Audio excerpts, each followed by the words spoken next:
and welcome back to Force Tech Talk. This is episode 12 now, so we're in March. Happy March to everyone, happy spring.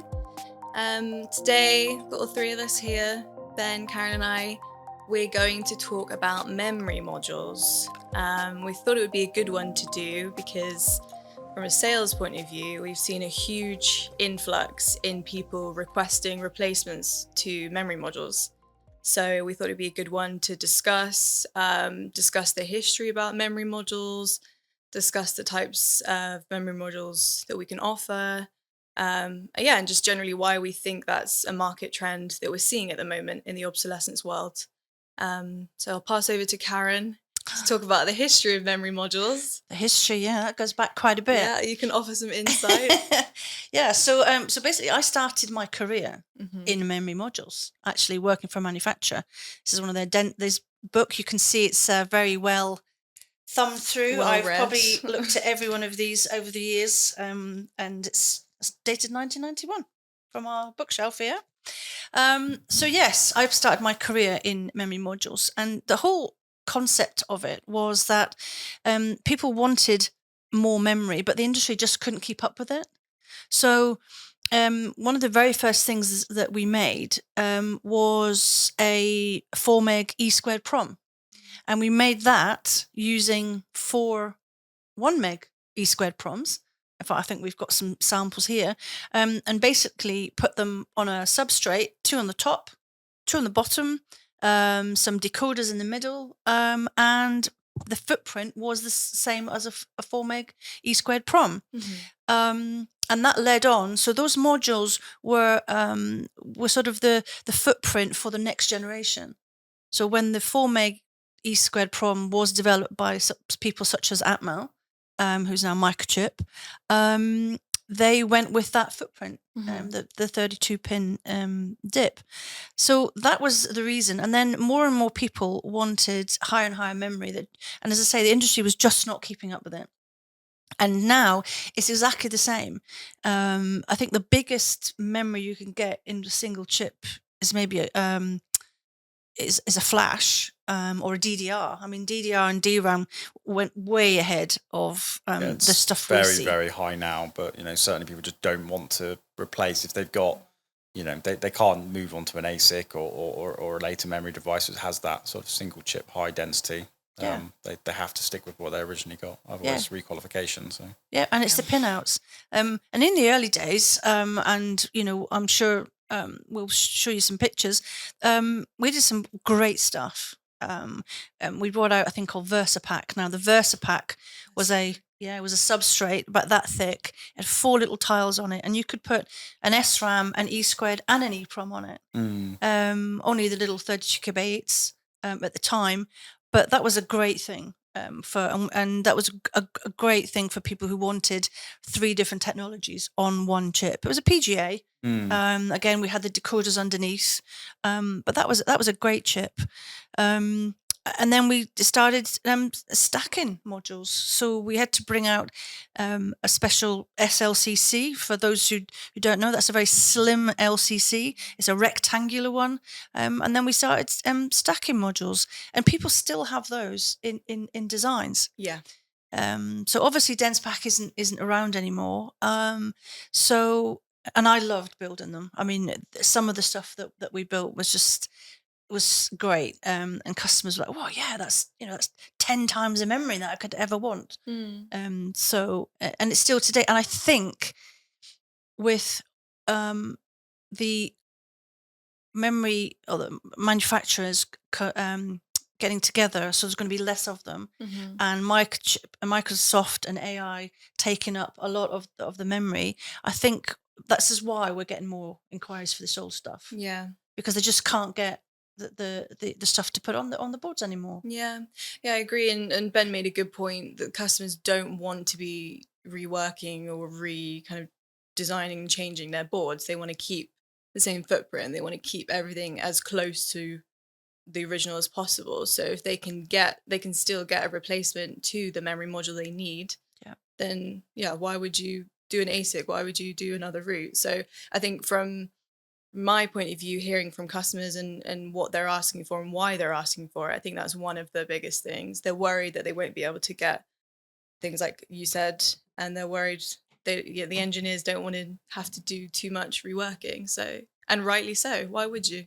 It takes quite a lot of time to redesign a part, but and then we are doing sort of clever stuff by putting different parts on these chips, aren't we? Not just memory. I mean, memory. Obviously, everybody in the industry knows I love memory. I started I've been in memory 39 years, and that's my passion.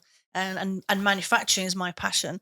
But some of the stuff you're getting involved now includes all sorts of other yeah, I mean, C-chip you've got, modules. I don't know, really know what you would call it, but you've got system on chip style stuff, which is, multi dies within the same package, which is, some of the memory modules that we offer at the moment are that type of thing, for devices in one package, or the stacked approach is what you were talking about earlier, which is quite literally stack for people who don't understand, stacking a chip on top of each other and soldering it sort of down through, quite literally stacking it on top of each other to give you a high memory density. And as Karen said, you get memory modules with UV-prom tops, LCCs with UV-prom tops, which we can still support. It's just they're a very varied memory technology, but they're on a lot of the old applications that we're still supporting now, such as Eurofighter and a few of the other. Eurofighter's got a lot of memory modules on it. Some of them designs I did, to be fair. That's how A, how old I am, and B, how old Eurofighter is, or Typhoon now. That some of the original memory modules that we designed are still on there, and that we can't get hold of because of, again, obsolescence comes along because memory. I mean, I won't. Well, I will. White Technology was bought over. Yeah. And White Technology in the day was a huge module manufacturer, much bigger than Denspac. And in fact, I think as a company, Force Technologies, we did distribute White Technology for quite some time, and we've got quite a few of their books. So we know where the customers are struggling. But they were bought over, and the your company that bought them just doesn't want to make modules anymore. You can't get the same memory modules. I mean, White Technology is one that stands out, that you see. You could get a whole list of like 20, 30 White Technology parts that people are asking for. So, just can't get them. So, if anybody's got a part number on their board that's WM or WF or WS. Sorry, being a part number freak. Then you need to come and talk to Force, because we've probably got the original design for that. And some of these substrates, they're still around. I mean, we can still build them. These multi-layer boards. Yeah, it's and there are you can go across to plastic approaches as well if the application allows it. If the application's got hermetically sealed box, or the customer's happy to go down to plastic. But if you do need the original ceramic substrates and a full hermetic right the way through, then we can support that. It's quite funny though, if you look at the cross section of customers. In the USA, your USA customers, they are happy to talk about plastic, and obviously we do the Tigger was plastic, which is a tile gate array, but in Europe they prefer ceramic. Yeah, it certainly is the case. I think my customers specifically in the US, they're open to both. They're very kind of open-minded in terms of if you can do this in plastic, then we'll look at it in plastic. If you think it's better in ceramic, then we'll look at it in ceramic. I don't know if I've just stumbled upon some good American accounts there, but I think Europe generally, they seem to not want to switch to plastic. Which is why we choose to do both, to offer both. So it is interesting, the difference in. And obviously our modules we can fully temperature test them and qualify them, because there's two ways of qualifying a module, isn't there? You can qualify the chips that go on the module, or you can test the whole module. And over the years, there's always been a debate. I remember there's always been debate about, do we test the whole module, or a lot of the LCCs that we put on the substrates are fully 883 qualified anyway. Yes, yeah. But I know some of the fancy stuff you've done, you test the whole thing, don't you? I mean, the argument is that, if you're mounting qualified chips onto a substrate, then the only thing really you would need to do afterwards is continuity test the entire module and make sure everything's connected properly. And then, perhaps you could go on to some vibration testing or that kind of thing if there's any concerns on that. But I mean, it really just comes down to what's the most sort of technically feasible approach to sort of testing the end module. But yeah, I mean, it's the same old thing with, if you're doing adapters, is what do you test the part before or after the adapter mount in terms of functionality?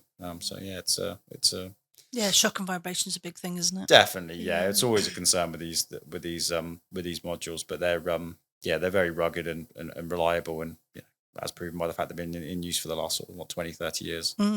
Yeah, definitely. I think it goes back to capturing the customer requirements, and you just saying vibration testing. That is something that customers are always, will you do vibration testing on this? And it's like, yes, of course, we will do whatever testing you want. But that's the first, when you talk about non-negotiables and what do you really want to see, they say vibration testing is a must. So yeah. And like you say, they're completely fine with that type of testing. They're very, As long as we're managing the customer's expectations and putting it in the QMs and things like that.